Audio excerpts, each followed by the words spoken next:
A poor girl saves a man at the foot of the mountain. You aware he's a billionaire? Changes her life.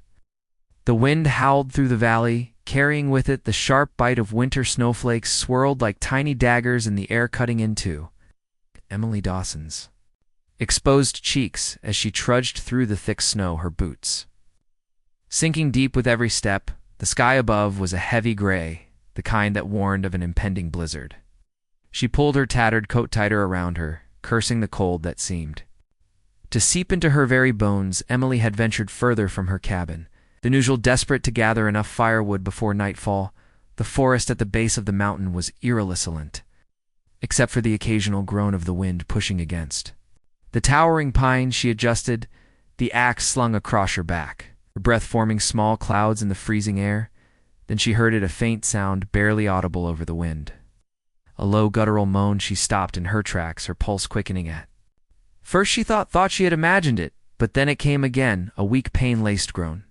Her eyes darted around, scanning the snowy expanse. The sound was close, but with the wind screaming through the trees, it was impossible to pinpoint its exact direction. "Hello?" she called out, her voice uncertain. No answer. Emily hesitated for only a moment before pushing forward, her instinct screaming something or someone was in trouble. She moved cautiously, her boots crunching against the ice-crusted snow. Thin through the thick white blanket covering the ground, she spotted something unusual, a dark shape barely visible beneath a mound of snow. Her heart leaped into her throat. She rushed forward, falling to her knees beside the figure, brushing away the fresh snow. Her breath caught when she saw the man's face, pale, his dark hair frozen at the edges. His clothes, though of expensive material, were torn and soaked through. His lips were nearly blue, his eyes half closed. "Hey, can you hear me?" Emily shook his holder, but he barely reacted. "Sir, wake up." A weak groan escaped his lips. His fingers twitched slightly as if fighting against the cold's deadly grip. Emily leaned in closer. "You need to wake up, if you stay out here you'll die." His lips parted, and for a moment she thought he would speak, but only a hoarse whisper came out, "Help." Emily clenched her jaw, quickly assessing the situation. His leg was twisted at an unnatural angle, blood staining the snow beneath him. A broken leg in this weather, he wouldn't last much longer. Cursing under her breath, she grabbed his arm and tried to pull him up. He was heavier than he looked, dead weight against the snow. "Come on," she gritted her teeth, shifting his arm over her shoulder. "I'm not leaving you here with." All the strength she could muster, she heaved him up, staggering under his weight. Every step was a battle against deep snow and the icy wind cutting through her coat. The man groaned in pain as she dragged him forward, ward his headling against her shoulder. She didn't know who he was or how he had ended up here, but none of that mattered now. All that mattered was getting him home before the cold claimed him forever. Emily stumbled through the thick snow, her arms wrapped tightly around the unconscious man as she dragged him toward her cabin. The cold was relentless, slicing through her coat and numbing her limbs, but she refused to stop. The man's breath was shallow, his body slacked against hers. She couldn't let him die. By the time she reached the cabin, her muscles burned with exhaustion. She kicked the door open, nearly collapsing as she pulled him inside. The warmth of the cabin was a stark contrast to the icy wilderness outside. The fire in the hearth crackled softly, casting flickering shadows across the wooden walls. With great effort, she maneuvered him onto the old couch near the fireplace.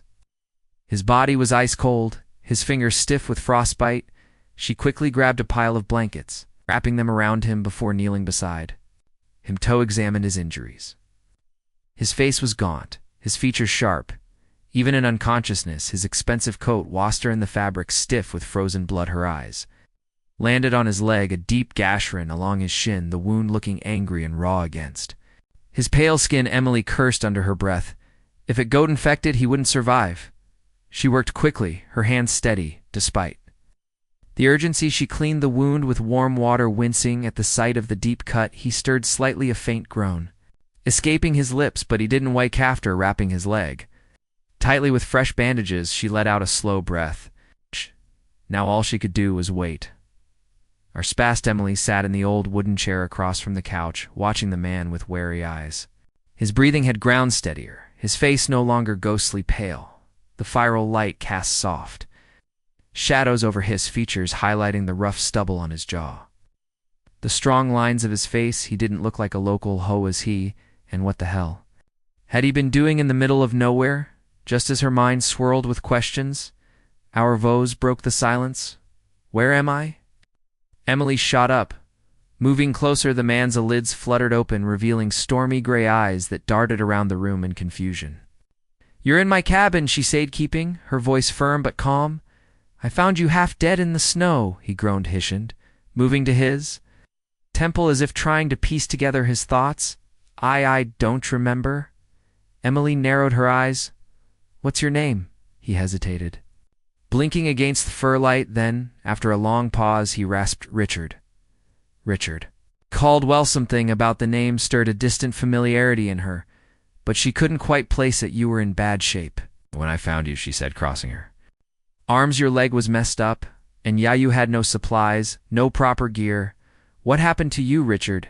Exhaled Sharplist, struggling to sit up. Pain flashed across his face, and he clutched his bandaged leg. I don't know. I remember the cold storm then. He shook his head, frustration darkening his features. Everything else is a blur. Emily studied him carefully. She wasn't sure if he was lying or genuinely confused. Either way, something about his situation didn't sit right with her. Then his expression suddenly shifted from confusion to alarmy. Phone, he muttered, patting the pockets of his torn coat. My wallet? Where the hell? Emily's stomach tightened. They weren't on you when I found you. Richard's jaw clenched. No, I had them. I remember I had. My phone, my wallet, my watch, they're gone. A heavy silence settled between them. Emily had seen enough in her life to know what this meant. Someone had taken his things, and in a place as unforgiving as the Alaskan wilderness. That didn't happen by accident. You think someone robbed you? She asked, keeping her voice even. Richard let out a bitter laugh. Seems like the only explanation, doesn't it? Emily frowned.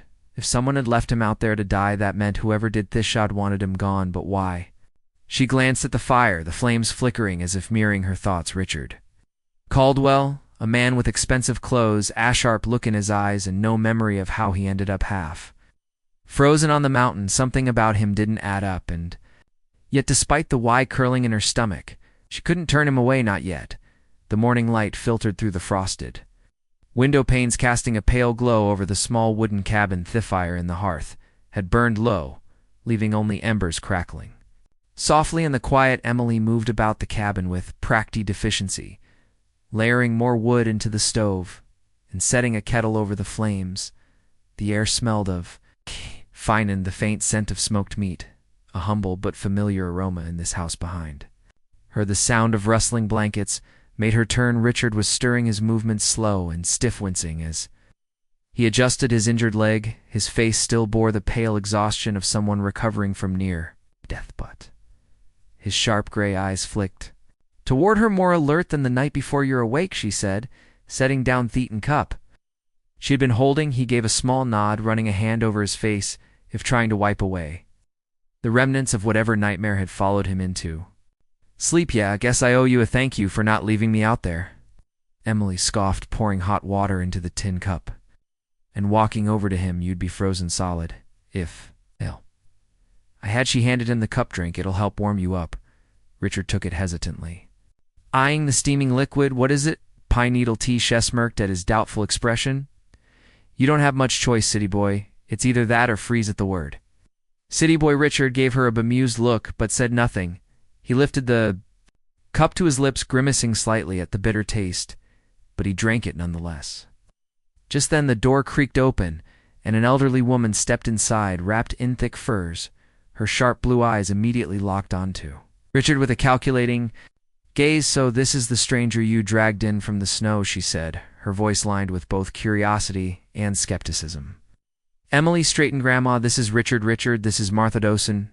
Richard nodded, attempting to shift himself into a more upright position. Mom, Martha merely hummed, stepping closer and taking a long look at him before turning back to Emily. He shouldn't be here. Emily crossed her arms. I couldn't just leave him to die. Martha sighed, untying her fur-lined hood. You're too soft-hearted, child. Strangers mean trouble. Emily clenched her jaw but said nothing. She knew Martha wasn't cruel, just cautious life in Alaska had made her that way. Still, Emily had made her choice. He'll stay until he's strong enough to leave, she said. Firmly, Marthy axled through her nose. Clearly unconvinced, but she didn't argue further. Instead, she walked to the stove and began preparing breakfast, her movements slow but precise. Richard watched in silence as the two women worked, his gaze drifting over the humble cabin. The walls were lined with shelves stacked with jars of preserved food, bundles of dried herbs hanging. From the rafters, a few old hunting rifles rested near the door, their wooden stocks worn smooth from years of use despite its simplicity. The cabin was warm both in temperature and in the quiet unspoken bond between grandmother and granddaughter. The smell of food filled the air, and Richard's stomach twisted painfully in response. He hadn't realized just how hungry he was until now. Emily caught the look on his face and smirked. "Haven't eaten in a while, have you not?" Since he frowned, "Idn't." "Actually, remember, well, you're in luck. Breakfast is almost ready a few minutes later." Mar sat down. 3 wooden bowls on the table. Inside was a thick stew, made from what looked like dried venison root vegetables and wild herbs. It was nothing fancy. Just simple rustic food, but it smelled good. Richard hesitated before picking up the wooden spoon and taking a bite. The stew was hot, rich, with the deep, earthy flavors of slow-cooked meat and wild seasonings. It was unlike anything he had ever eaten before, not the refined meals of 5-star restaurants, nor the processed food of city life. It was real, unpretentious, nourishing, in a way that had nothing to do with wealth. He glanced at Emily, who ate with the same quiet efficiency. "Seemed to apply to everything. You live like this every day?" he asked after a moment. Emily looked up. "Like what? Hunting for food, making your own medicine, chopping wood just to keep warm?" She shrugged. "Yeah, it's not easy, but it's life." Richard shook his head, stirring his stew absent-mindedly. "I don't think I have ever had to work that hard for anything." Martha snorted. "Doesn't surprise me." Richard chuckled under his breath. "I bet." Emily watched him for a moment. There was something strange about seeing a man who clearly came from wealth sitting at their modest table, eating their simple food. He was out of place here. Yet something about the way he was looking at his bowl, as if reevaluating everything he had ever known, made her wonder maybe he wasn't as lost as he seemed. The days passed slowly in the Dawson cabin, marked by the rhythmic crackling of the fire and the muffled howls of the wind outside. Richard's strength was returning, though his injured legs still kept him from moving around too much. Despite the discomfort, he found himself strangely at ease in the quiet simplicity of the place.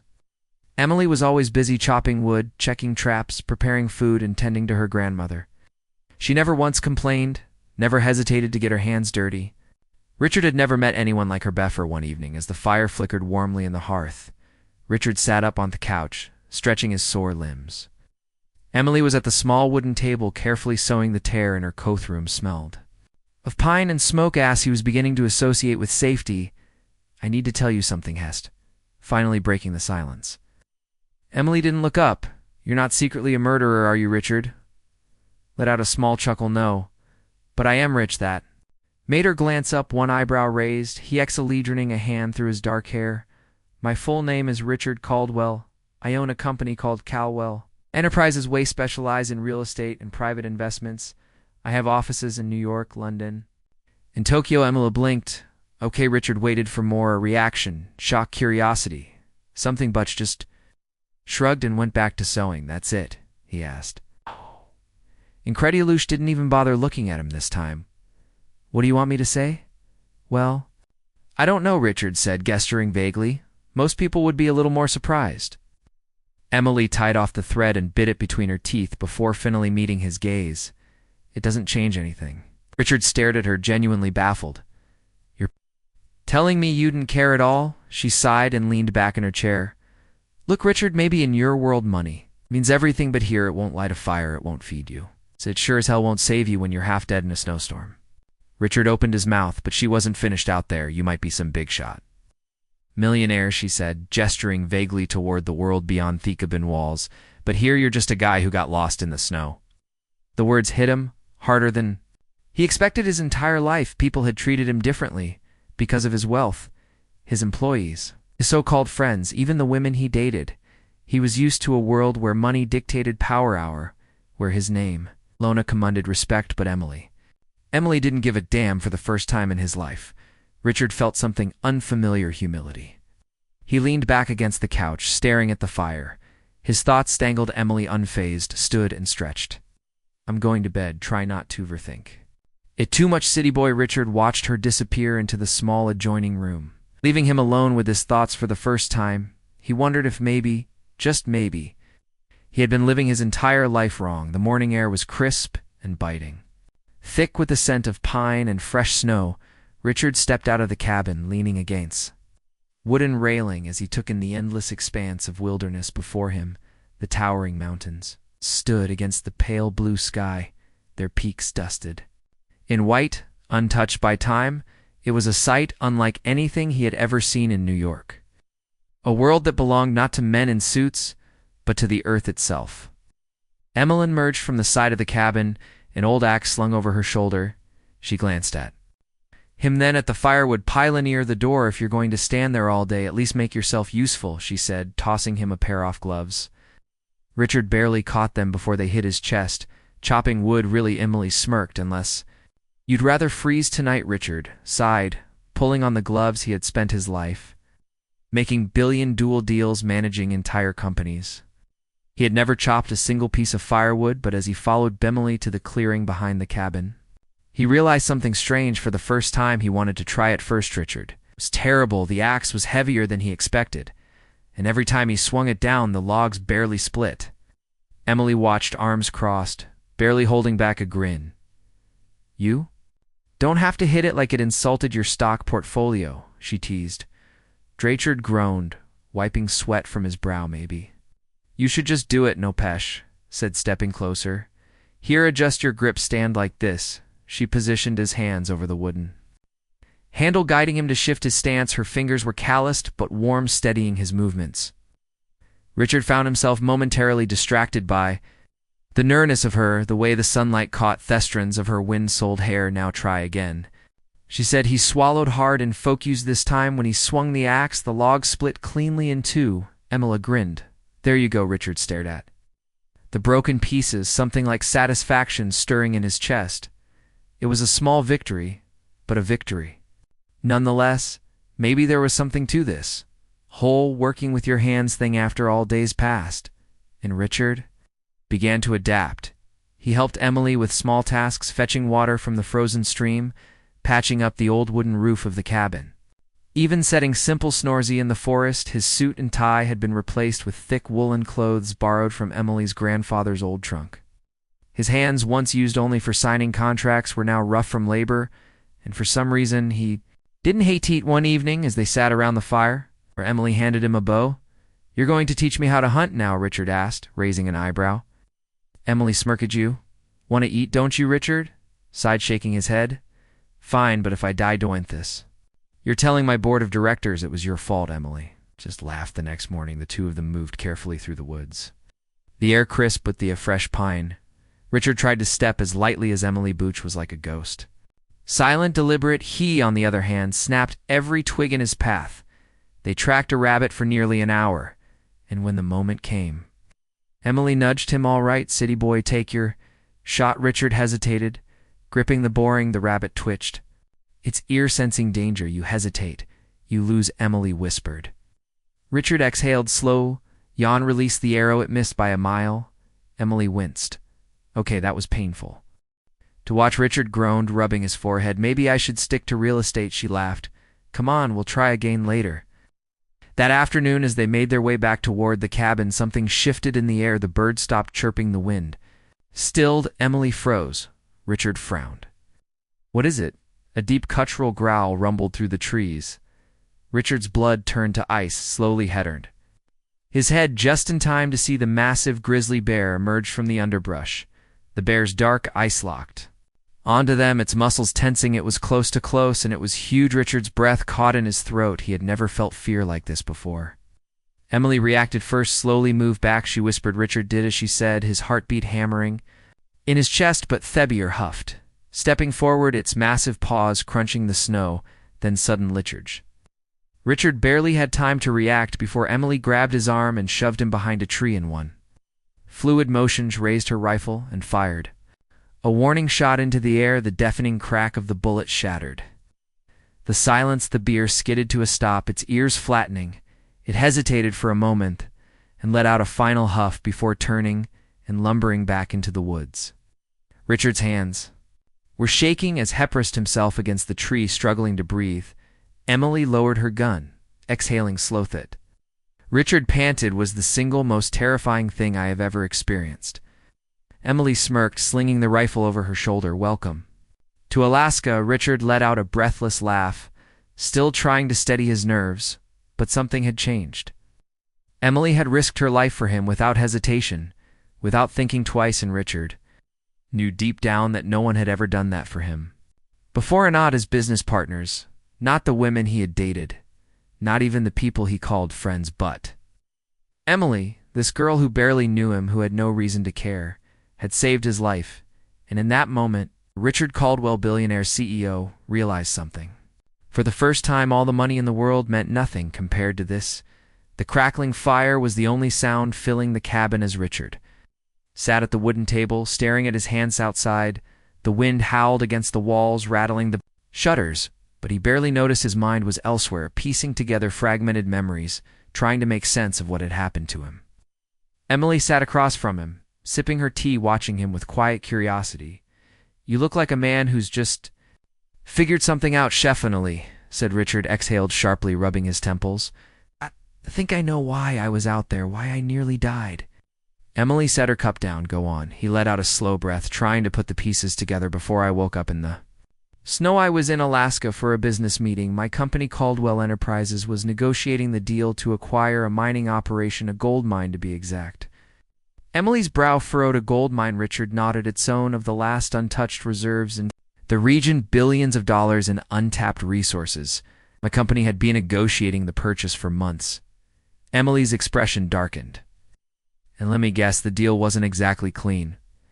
Richard hesitated. The truth was, he hadn't given much thought to the moral implications of his business deals.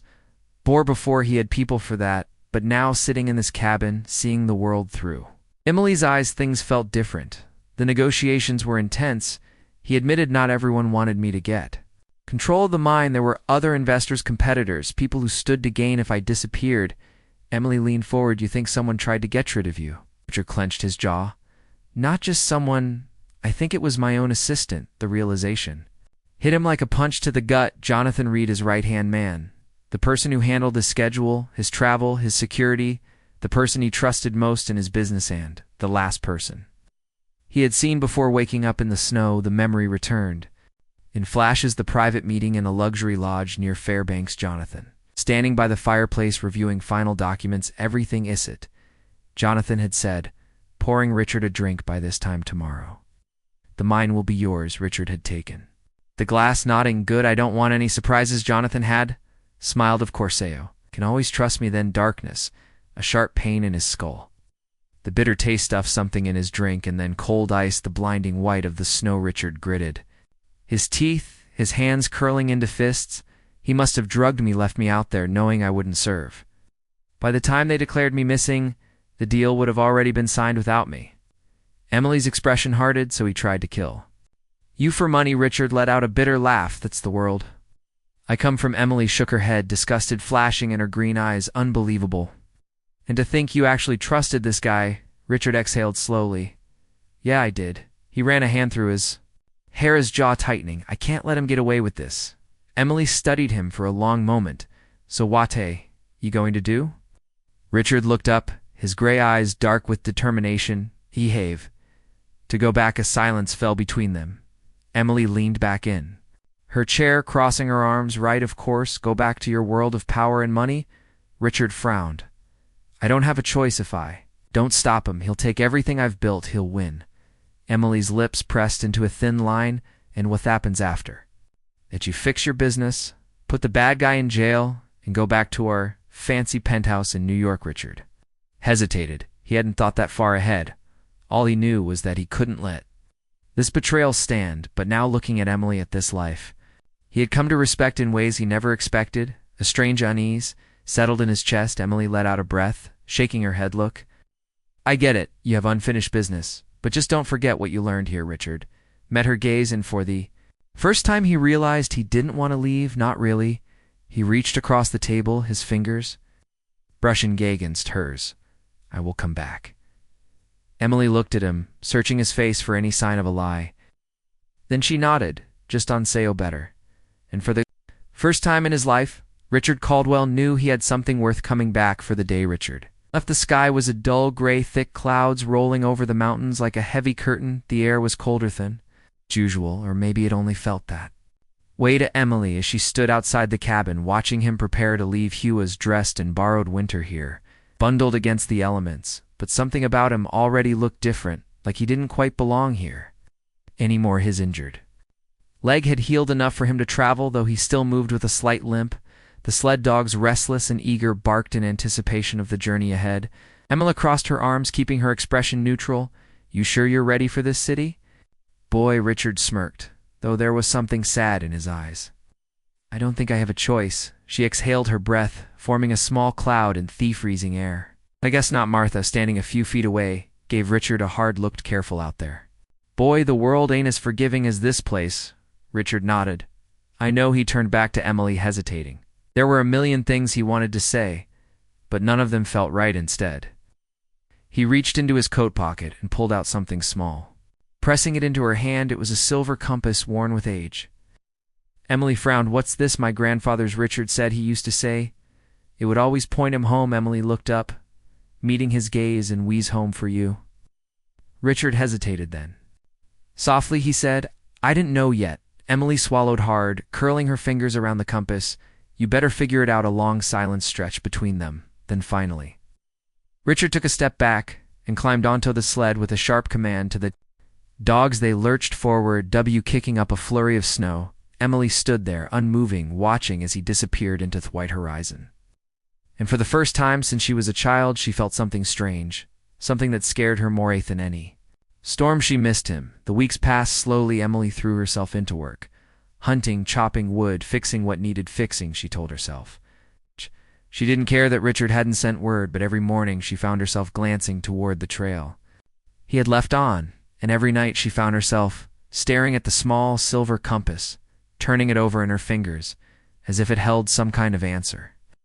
Martha noticed. "Of course he's not coming back," her grandmother said one evening, stirring a pot of stew over the fire. Emily didn't look up. "I never said he was." Martha sighed, shaking her head. "You like him?" Emily scoffed. "It doesn't matter if I do. He has his world, I have mine." You're Martha Studied her for a long moment. "And what if his world isn't what he wants anymore?" Emily didn't have an answer for that then. On evening, everything changed. Emily was outside stacking firewood when she heard the distant sound of sled dogs approaching. She turned, expecting one of the village traders, but instead a man she'd never seen before stepped off the sled. He was tall, dressed in a heavy coat lined with fur, his face sharp with the air of someone who didn't belong in these parts. The man pulled something from his pocket, a sealed envelope. "Miss Dawson?" he asked. Emily nodded slowly. The man extended the letter. "This is from Richard Caldwell." Her heart slammed against her ribs. She hesitated before taking the envelope, the cold paper stiff in her hands. The man gave a small nod as, "Waiting for you." Emily's breath caught. Richard hadn't forgotten her, and no, for the first time it was her turn to decide where she belonged. Emily had never seen so many lights in her life. New York City stretched out before her like a living, breathing entity, towering skyscrapers reaching toward the sky, endless streams of people moving like currents through the streets, the honking of horns, the flashing billboards, the fleischer energy of the place. It was overwhelming. She tightened her grip on the small silver compass in her pocket, through the world and tethered to the world. She had left behind the black car that had picked her up from the airport, walked through the bustling streets until it pulled up in front of a grand hotel. The demon opened her door, offering a polite nod, but Emily barely noticed. She was too busy staring up at the massive glass structure before her. Was this really where Richard lived? The elevator ride to the penthouse was silent save for the quiet hum of the city below, and then the door slid open. Richard was waiting for a moment. Neither of them spoke. He looked different, dressed in a tailored suit, clean-shaven, every bit the billionaire he had been before, but his eyes were different. There was something softer there, something she hadn't seen in him. When they first met Emily, he forward, She swallowed hard, forcing herself to stay steady. You wrote to me. He exhaled, nodding. I told you. I'd come back when I realized I couldn't. I had to bring you to me. Emily looked around the penthouse, polished marble floors, floor-towing windows. Overlooking the city, the sheer wealth of it all, it felt like another world. A world she didn't belong to. Richard must have sensed her hesitation because he stepped closer. I know it's a lot, he admitted, but I didn't bring you here to impress you, Emily. Crossed her arms. Then why did you bring me here, Richard? Took a slow breath. Because I needed you to see the man I used to be and the man I'm trying to become over the next few days. Emily saw first then just how much Richard had changed. He had fired Jonathan Reed, pressed charges, and reclaimed control of Fisk Company. But more than that, he had started something new, a foundation, the Dawson Initiative. Richard explained one evening over dinner. It's a nonprofit dedicated to helping people in rural communities, especially in places like Alaska. Infrastructure, medical aid, education, real lasting change. Emily blinked. You named it after me, Richard smiled. I wouldn't be here without you. She stared at him, searching his face for any sign that this was just Anatherbusiness strategy. But all she saw was sincerity, real, undeniable sanity. One night, as they walked along the edge of Central Park, Richard finally said what she had been waiting for. I love you, Emily. Her breath caught. Richard reached for her hands, his grip warm despite the chill in the air. I don't care about anything else. Not the money, not the company. I just want you. Emily's heart pounded, but she didn't speak right away, because part of her still didn't trust this world. She had seen men of power before, men who made promises, but never truly understood what life outside of their bubble was like, and she wasn't willing to be another piece in someone else's collection. So instead she said, if you love me, Richard, then prove it. His brows furrowed. How? Emily held up the compass. Find your way home. Weeks passed. Emily returned to Alaska, unsure if Richard would follow, but he did die, not with private jets or expensive suits, but as a man who wanted to learn. He spent months in the village working alongside her, understanding, feeling the people, the struggles they faced every day. He chopped wood, carried water, even learned how to hunt, though he was still terrible at it, and in that time Emily saw it. This wasn't just a game. Tohim. He had changed. One evening, as they stood by the river watching the northern lights dance across the sky, Richard turned to her. Emily, he said, voice steady. Can I stay? She looked at him, the man who had once been lost in a storm, who had been broken and betrayed, who had rebuilt himself, not with money, but with something far greater. A man who had found his way home. She smiled, slipping her hand into his. Yeah, she whispered, you can stay. And as the lights shimmered above them, Emily knew this was just the beginning. And so Richard found something far more valuable than wealth. He found purpose, love, and a place to truly call home. Emily, the girl who once saved a stranger in the snow, had knowingly surveyed a lost soul searching for something he never knew he needed. Together, they built a life that bridged two worlds, one of untamed wilderness and one of towering skyscrapers. But in the end, it wasn't through the power that mattered. It was the simple moments, the quiet love, and the understanding that true riches come not from what we own, but from the people who stand beside us. If this story touched your heart, don't forget to like, share, and subscribe to Soul-Stirring Stories for more heartfelt tales that inspire and uplift. Let us bring you more stories of love, resilience, and the unexpected beauty of human connection. Until next time, stay warm, stay hopeful, and always believe in the kindness of strangers' music.